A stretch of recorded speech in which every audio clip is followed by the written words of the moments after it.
Olá, turma, tudo bem com vocês? Espero que sim.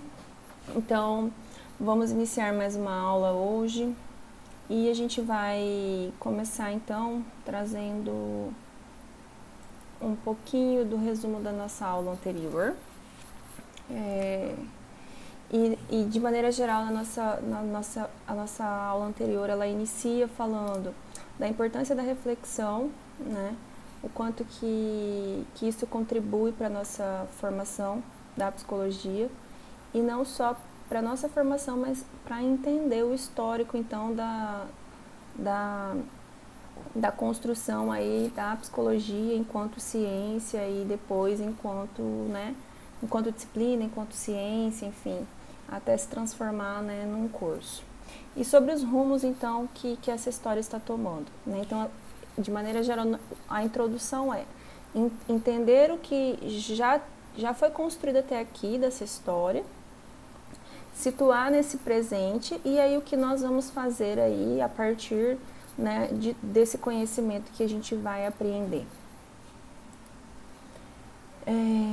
E endossando isso que eu acabei de dizer, né, a importância de se aprender os conhecimentos psicológicos. Então, sejam as ideias psicológicas, seja a psicologia científica, seja a própria formação do psicólogo, através da história dos homens, né, e como foi essa constituição. Então, como a gente se constituiu enquanto homem, né, o que isso interferiu de maneira geral. A gente retoma um pouquinho dos 3 pontos, né, que nós vimos no início do texto. E o primeiro ponto, então, seria, né, com o objetivo de compreender as ações, as atitudes, os comportamentos e tantos outros estados subjetivos humanos que se revelam dinamicamente na relação dos homens entre si, né, no mundo em que vivem. Então, na relação com os homens e também da maneira com qual ele também se percebe, né? A influência da filosofia na história da psicologia. Então, de maneira geral, a gente tem um apontamento no texto que foi a partir da filosofia que surgiram essas primeiras ideias, né? E até aí vem o que é o refletir. Então, no final do texto, a gente casa toda essa noção do que é a consciência, né? E a partir daí surge a razão, e aí, enfim, a gente vai retomar um pouquinho disso. De maneira geral, esta promoveu a primeira forma de desenvolvimento do pensamento humano racional, quando das primeiras indagações do homem sobre o mundo. O surgimento do pensamento racional e consciência humana, né, em que o homem ganha perspectiva, então, histórica e cultural. Então, a gente dá essas dimensões aí para a gente compreender que homem é esse situado, né, dentro de um contexto, num tempo, né, e aí, através disso, né, quais são os aspectos sociais e culturais que a gente vai estar levando em conta. Bom, a proposta, então, contribuir com as reflexões sobre a ciência psicológica no que diz respeito à sua construção e sua história. Uma se relaciona com a necessidade de compreensão da transformação das ideias psicológicas em psicologia científica, né? Então, a gente sai da perspectiva do que vem a ser ideias psicológicas e como é que isso ganha, de alguma maneira, a transformação para a gente entender o que é psicologia enquanto ciência. Outra relaciona-se com a possibilidade de apreensão do senso crítico, quando da análise do processo de transformação do homem de um ser passivo em ser ativo, né? Portanto, em ser autônomo, cuja capacidade essencial é a de discernimento por si próprio, né? Que volta para a questão da subjetividade. Bom, e aí a gente vai entrar, de maneira geral, né, no texto de hoje, sobre as concepções de história, né? Então, a gente vê um pouquinho da introdução, a gente viu a importância, então, inicial do que nós iríamos trabalhar. Nós vimos o quanto de maneira geral, aspectos históricos, né, influenciaram a formação, né, da psicologia, o pensar o currículo. Então, eles trouxeram, de maneira geral, no texto, o regime militar como a influência, o aspecto político, o aspecto econômico, o quanto isso modula o nosso currículo e faz pensar, então, né, situado num tempo histórico, que profissional nós queremos, de maneira geral, lançar no mercado. Ou qual concepção de currículo para qual que a gente está pensando aí como esse profissional vai olhar o mundo, qual a concepção de mundo, qual a concepção de sujeito, através de todas essas variáveis que, de maneira geral, acontecem e que interferem na nossa formação, né? Então, dentro das concepções de história, o texto ele pontua para a gente que existem concepções de história que se antagonizam quanto ao papel do homem no seu processo de desenvolvimento, e com isso apresentaremos então a seguir duas concepções teóricas. Então vamos lá. Bom, então a primeira, né, é considerada como internalista, né, e pressupõe que as ideias científicas são produto de outras ideias. Nesse sentido, não considera os fatores externos, tais como as condições sociais, econômicas e técnicas, revelando somente fatores ideológicos. Supondo que, dessa forma, que a origem de um pensamento científico está no interior de um sistema de ideia de uma época. Então, ele tem um aspecto internalista, nesse sentido. Ele vai apresentar dois, né, e aí depois a gente vai tecendo críticas em relação a isso. Aí, continuando ainda nessas concepções de história, né, contada cronologicamente e linearmente, então essa primeira, né, em que não se faz presente a análise da ciência como prática social de uma determinada sociedade, vivendo em determinado momento de sua produção. Então, de maneira geral, essa primeira, ela vê, ela tem uma concepção de maneira cronológica e linear, né? E ela desconsidera os fatores externos. Essa concepção revela o homem como ser criador da realidade a partir da ideia, né, ou a partir das ideias, definindo a história como história intelectual. Dizemos, então, né, que tal concepção é uma história desligada do homem que a produz, porque trata somente das ideias em si, mantendo-as afastadas das circunstâncias de ordem social que as produziram. Então, a gente dá conotação para os fatos, a gente dá conotação para as ideias, né? E a gente perde, de maneira geral, as dimensões sociais e culturais de tudo que se estava acontecendo, até econômica e política, né? Então, ele quer dizer isso. Ela é linear, ela é cronológica e ela dá conotação aos fatos, né? Então, ela dá a conotação à ideia, né? Continuando, então, as concepções de história, então a gente entra na segunda concepção, né? Em que o texto ele apresenta para a gente como definida como uma ideia, como uma concepção externalista, né? Então, é como se a gente estivesse trabalhando com dois polos, né? Um interno e o externo. A história se condiciona por interesses sociais, ideológicos, filosóficos e econômicos. Então, a gente está falando de uma palavra que se chama condicionar, né? Podendo ser fatalista e mecânica, né? Então, a ideia que a gente tem é de causa e efeito, né? De causa e efeito, então. Então, isso se dá em função disso. Essa é a ideia, né? Concepção de homem passivo, né? Por estar totalmente condicionado aos fatores sociais e econômicos. Então, a gente ainda não tem a ideia de influência, a gente tem a ideia de fator determinante, é um condicionamento. Então, o homem está determinado sobre as influências ou sobre as dimensões externas.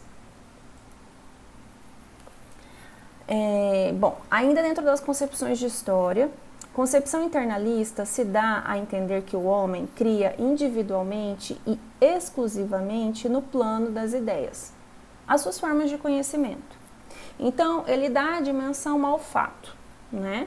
Então, ele vai pensar de maneira individual. Ele desconsidera todas as outras dimensões que a gente poderia, de maneira geral, dar sentido para tudo isso. A concepção externalista, ela predetermina o homem como se ele fosse simples reflexo e registrador dos fatos, sem neles intervir. Né? Então, o homem ele está ali, os fatos acontecem e, de maneira geral, ele é influenciado sobre tudo que está acontecendo. Tudo isso tem uma determinância sobre o sujeito. Ele mesmo não vai conseguir modificar. Né? Não é uma ideia bidirecional. Né? Então, o que é do externo, de maneira geral, tem uma determinância sobre o sujeito. E ele se vê passivo, porque ele não é um sujeito de mudanças. Ele não é um sujeito de transformações. Portanto, os fatos, por serem concebidos como mecânicos e predeterminados, são independentes da ação humana, gerando uma visão de homem como ser passivo diante do conhecimento. Bom, as críticas, né? Então, sobre isso que a gente vai falando, de maneira geral, ele vai apresentando e eu, de forma didática, vou separando um pouquinho. Mas isso vai acontecendo o tempo todo no texto, né? Estamos, então, diante de uma oposição entre subjetividade, né, que seria a criação de ideias a partir da própria subjetividade, né, e objetividade. Ocorrência de fatos de forma mecânica, que independem do homem. Ou seja, contrapõe-se o homem enquanto autor de ideias aos fatos que acontecem à sua revelia. Temos assim homem-ideia de um lado, fato-determinismo de outro, que é onde a gente tem a distinção entre emoção e razão. Né? Ou ele vai colocar como subjetividade e objetividade, né? Que ele coloca homem e ideia e fato e determinismo. Se formos buscar os conhecimentos fundamentando-nos na história social do homem, teremos uma outra concepção de história. E é isso aí, ainda ele está falando em relação à crítica, né? Uma outra concepção de homem e uma outra concepção de ciência. Então, de maneira geral, é como se a gente estivesse segmentando. Né? Não é um olhar sistêmico, é um olhar em que os fatos acontecem porque os fatos acontecem, o homem se constitui enquanto homem do nada, sem a influência de todos esses fatores.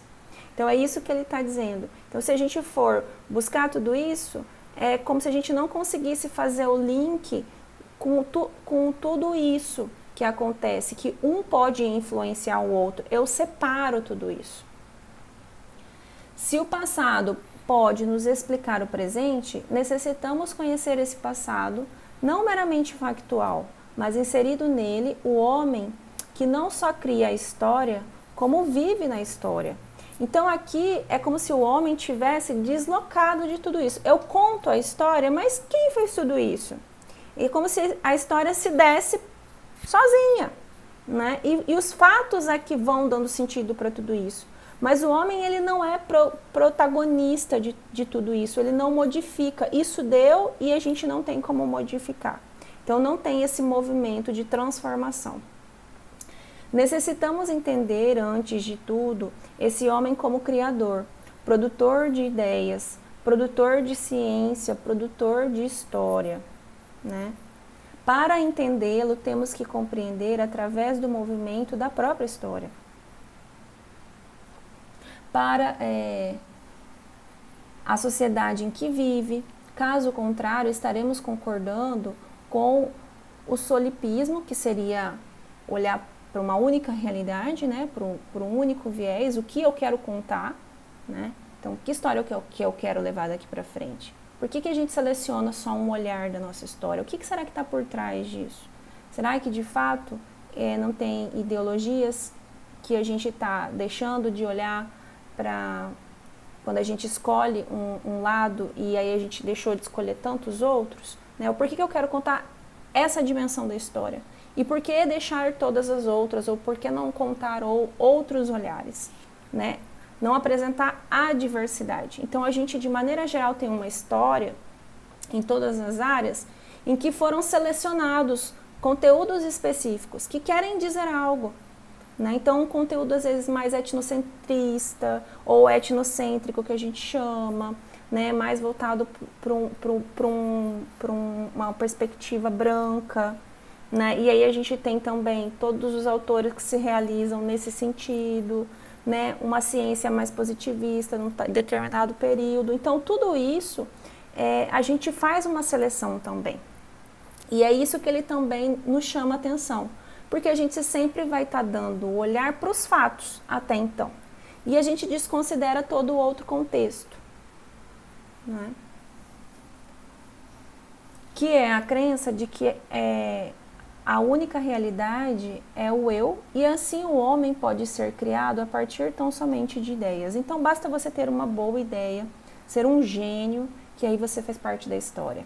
E a gente viveu muito isso, né? Quando a gente vai olhar para a nossa história, a gente vê a história contada a partir do surgimento de novas ideias, né? Então, quem criou isso? Quem criou aquilo? Quem criou isso? Quem olhou para isso?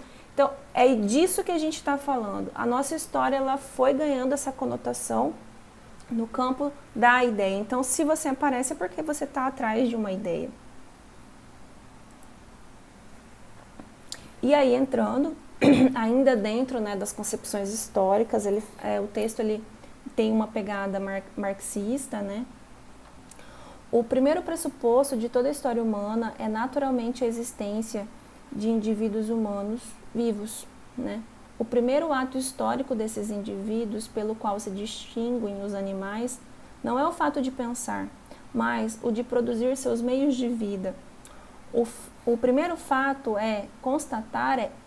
o primeiro fato a constatar pois, a organização corporal destes indivíduos e, por meio disto, sua relação dada com o restante da natureza, né?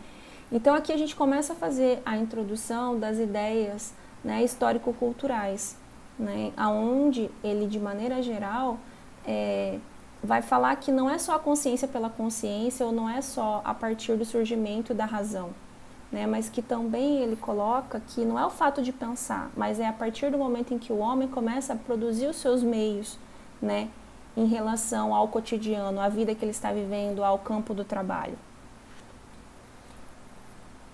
Concluímos então que a ciência é uma forma de conhecimento que o homem produz. Portanto, a ciência só pode ser entendida com a atividade humana, que se desenvolve a partir da atividade prática, o trabalho. Porque ele vai dar a entender que tem uma relação entre consciência, tem uma relação entre a prática, e aí o surgimento da filosofia em relação a tudo isso. Então a gente começa a pensar, a gente sai do mítico, a gente vai entendendo o porquê que a gente precisa de determinadas coisas, e aí a gente vai entrando numa lógica, né? Que de maneira geral, é como a gente vai desencadear uma sequência de ideias para a gente encontrar algo que a gente precisa ter como resposta. Bom, a filosofia e o desenvolvimento do pensamento, né? Nosso outro tópico. Da mesma forma que afirmamos que dentre as ideias que o homem desenvolve no seu processo de existência humana, a ciência é uma forma de conhecimento. Dizemos que a filosofia também o é. Quando o homem, através do trabalho, deixa de só se identificar com a natureza e passa também a diferenciar-se dela, faz um deslocamento da natureza. Isso significa uma mudança qualitativa, que impõe o aparecimento do pensamento racional, já que o homem deixa de ser somente um ser biológico, ou seja, começa a observar, a analisar os fatos da natureza, o nascimento, a morte, o sangramento e tantos outros aspectos que compõem a vida cotidiana. Então ele começa a observar o entorno, né? Então a gente ativa também os nossos processos psicológicos básicos acerca de fenômenos, né? Que de uma maneira geral, num tempo a gente ainda não tinha. E aí ele vai trazer um pouquinho pra gente, né, sobre quando você começa a fazer essa diferenciação e ele apresenta um pouquinho de como foi o homem sair da perspectiva de mito e ele ir para um pensamento racional, né? Quando ainda colocado a natureza, a explicação do mundo girava em torno do mito. Narrativas sobre a origem do mundo, sobre os homens, dos deuses, das guerras, enfim. Tudo isso eram questões que ele diz que a gente estava muito mais envolvido com as questões naturais. Então a gente queria saber a origem, o porquê que surgiu isso, porquê a origem das coisas. E aí também se inicia o mito, porque a gente tem um questionamento e a gente coloca algo que faça sentido a partir daquilo que a gente tem como questionamento. O termo mito deriva do grego mitos, isto é, a história, palavra, discurso, fábula, lenda, e explica a origem das coisas no passado através de alianças e rivalidades entre as divindades. Então tem algo mítico. Aí quando a gente retoma aquele primeiro ponto de que a psicologia ou a ciência psicológica ela não é abstrata, ela é concreta, né? Ela tem esse aspecto. Então ele retoma isso, quer dizer, todas essas que a gente faz essa passagem também, né, quando a gente está no nosso desenvolvimento enquanto humano, quando a gente sai da espécie e também se humaniza, né? Somente após certas mudanças na sociedade, como o invento da moeda e da democracia, que o mítico passou a ser questionado e substituído por uma forma de pensar que exigia outros critérios para a confecção de argumentos. Surge a filosofia, como busca de um conhecimento racional, sistemático e com validade universal. E aí ele faz uma trajetória, né, que depois do mítico a gente começa a questionar todas essas coisas, então a gente começa a refletir e pensar, opa, me parece que só essa resposta dentro de uma ordem mítica não me é suficiente. E aí ele fala da atividade prática pela garantia de sobrevivência e através do trabalho ocorre essa diferenciação, né? Através da fabricação e utilização de instrumentos para o trabalho, como através da linguagem, quanto da transmissão de conhecimento. Então, é a diferenciação que a gente sai daquele contexto enquanto homem, entre aspas, que ele coloca dentro de uma perspectiva filosófica, tá, gente? Que ele sai do animal e ganha, então, vai se apropriando e tendo uma condição humanizada. Essa é a diferenciação que ele coloca no texto, tá? E ele fala que essa diferenciação, ela começa no momento em que a gente utiliza do trabalho, da atividade prática. E também do quê? Do instrumento. Então, a gente começa a criar os nossos próprios instrumentos e modificar o meio. Então, essa é a relação que a gente vai ver durante o texto. Então, eu vejo a necessidade pela prática, não é pelo ato só de pensar, porque ele fala consciência pela consciência não muda muita coisa. Então, é a partir do trabalho ou estar em atividade que promove essa diferenciação da espécie enquanto animal e da humanização. E se apropriando da linguagem e passando isso de geração em geração, que é a transmissão do conhecimento. À medida que o homem vai se socializando na relação com os outros homens e com a própria natureza, também vai superando sua condição biológica e sem deixar de ser um ser natural. Começa a se diferenciar da natureza. Que aí é quando a gente está estudando a perspectiva histórico-cultural, que essa é a diferença entre os homens, né, ou enquanto humano, e outros animais.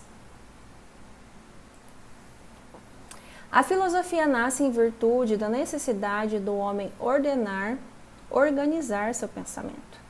Então, a gente começa a querer fazer esse movimento, em que antes a gente ainda não tinha essa necessidade, e que só através do trabalho e da organização que ele vai colocar, de um estilo de vida organizado, que a gente começa a ter também essa necessidade de organizar o pensamento.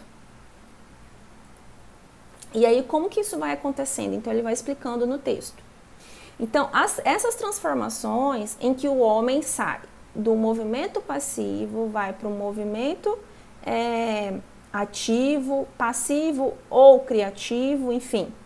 É quando o homem sai da perspectiva de nômade, né, que ele coloca no texto, e quando ele começa a ficar sedentário, e nesse sentido a gente começa a trabalhar com as atividades voltadas para o trabalho, que seria a atividade de agricultura. E aí, para que eu possa ter uma atividade, né, ali, que eu possa... É um trabalho com pessoas que vivem num lugar, não é só eu, mas o homem, ele vai ficar sedentário ali, ele vai ser construído uma comunidade. Então, como é que eu vou, então, estabelecer formas de trabalho? Né? Como que eu vou estar me organizando nesse sentido? Que tipo de instrumentos eu preciso ter para facilitar o meu trabalho? Porque antes a gente tinha o quê? A gente tinha atividades de caça, né, de pesca, enfim, porque a gente era nômades, então nós íamos aonde tinham alimentos, né, onde naturalmente algo nos era oferecido. E a partir do momento em que a gente escolhe um local para construir ali um lugar em que a gente vai também ter que pensar no tipo de meio que vai nos fornecer comida, enfim, a casa, o abrigo, a moradia, enfim, entre outras coisas, ele vai colocando a necessidade dos instrumentos de trabalho, e é isso que, de maneira geral, vai humanizando o homem. E também ele se sedentarizar. E aí ele ganha uma perspectiva de comunidade, ele faz as trocas entre os pares, esse grupo aumenta, não é mais um grupo pequeno, então as pessoas vêm para essa região amplia, eu começo a pensar numa perspectiva de ter algo do social, mais tarde algo do cultural. Por quê? Porque eu tenho um território. Então a gente também começa a ter uma dimensão geográfica, né? Porque a pessoa ela vai estar situada num tempo e num lugar. E isso também se constitui num território. Bom, essa forma de pensar leva o homem a deslocar-se do pensamento mítico para o pensamento racional. E assim, as explicações giram em torno da natureza da psi.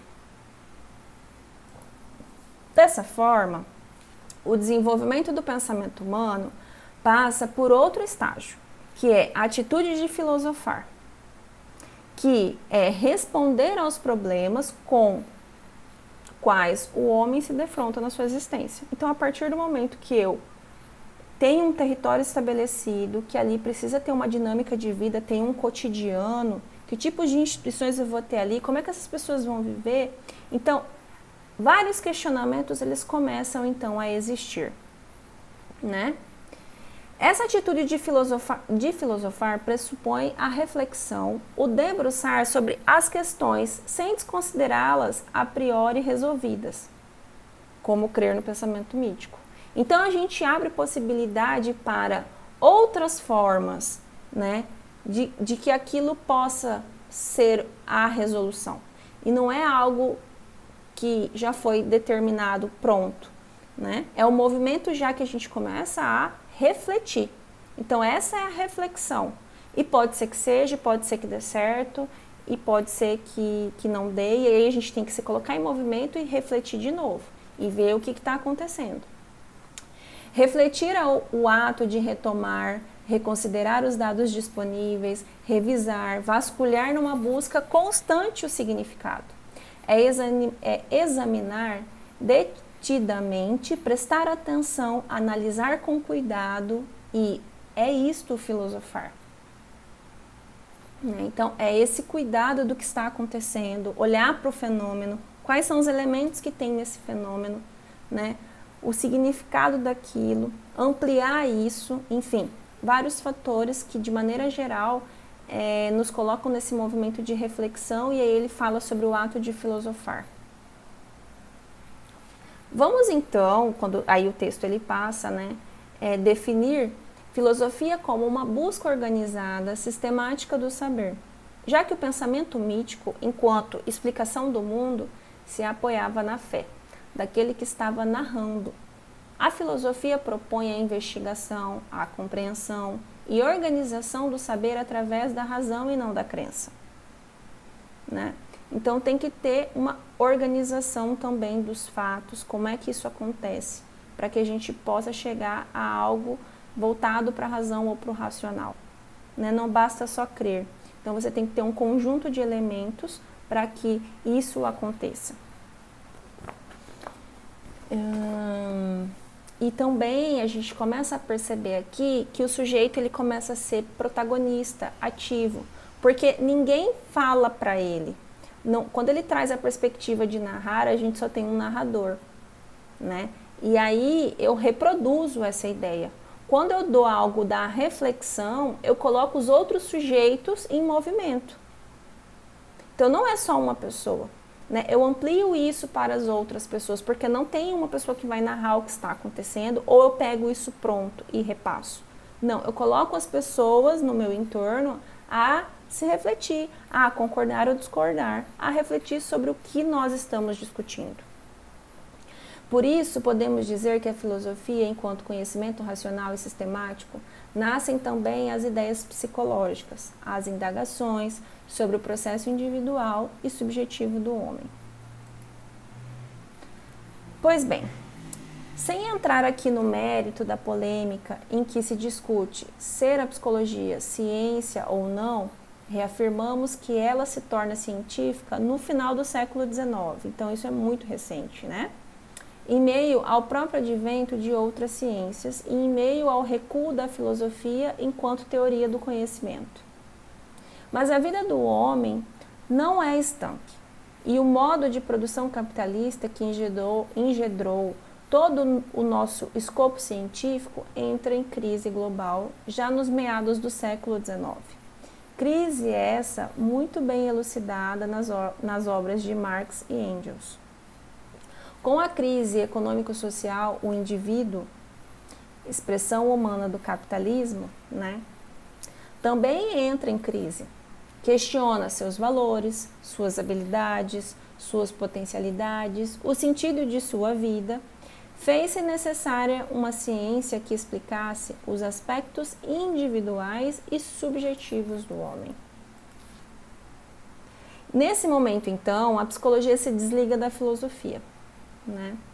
E se configura enquanto ciência independente quando deixa de buscar a essência humana e passa a adotar métodos para não só conhecer, mas também para intervir nesse ser humano. Então, é como se nós bebêssemos ou utilizamos do conhecimento da filosofia para ampliar essa noção do conhecer esses aspectos, mas na intervenção a gente se apropria do que é o nosso campo do fazer. Diante da diversidade do mundo industrial e diante da possibilidade de potencialização da eficiência humana e diante da necessidade de conhecer e controlar suas próprias atividades, desenvolve uma forma de pensamento específico acerca do seu comportamento. Desenvolve métodos para análise e compreensão do caráter individual, né, do seu ser, bem como da sua subjetividade. Em todas essas questões se expressa o reconhecimento que existe um sujeito individual e a esperança de que é possível padronizá-lo segundo uma disciplina, normatizá-lo, colocá-lo, enfim, a serviço de uma ordem social. Surge desse modo a demanda por uma psicologia aplicada, principalmente nos campos da educação e do trabalho. E aí a gente leva em consideração também o contexto, né? A gente está falando muito do período industrial. E essas instituições, né, voltadas, né, as fábricas, enfim, e o campo da educação, as instituições educacionais, elas vão exigir, então, né, do nosso conhecimento para reforçar tudo isso. Que é onde a gente retoma um pouquinho da discussão inicial que a gente via o quê? Uma formação em que nós estávamos estávamos sendo preparados e replicávamos o quê? Um ser passivo, né?